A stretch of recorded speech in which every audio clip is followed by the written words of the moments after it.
Bharatiya Janata party દ્વારા ગુજરાત પ્રદેશ કારોબારીની નવી યાદી જાહેર કરવામાં આવી છે। નમસ્કાર, પ્રાઇમ ટીવીમાં આપનું સ્વાગત છે। જેમાં રાજકોટ શહેરને અંતે થોડું માન મળ્યું હોવાનું રાજકીય વર્તુળોમાં ચર્ચાઈ રહ્યું છે। રાજ્યના મંત્રીમંડળમાં રાજકોટના એક પણ ધારાસભ્યને સ્થાન ન મળ્યા બાદ અને પ્રદેશ સંગઠનમાં પણ મહત્વના હોદ્દા વગર રાજકોટ હાંસિયામાં ધકેલાયું હતું।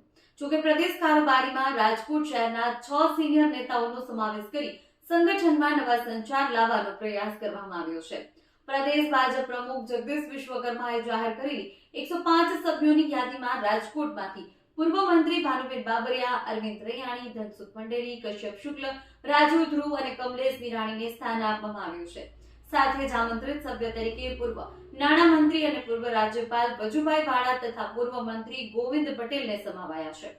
ચૂંટણીના માહોલને ધ્યાનમાં રાખી જૂના અને અનુભવી નેતાઓને ફરી સક્રિય કરવાના પ્રયાસ તરીકે આ સમાવેશ જોવામાં આવી રહ્યો છે।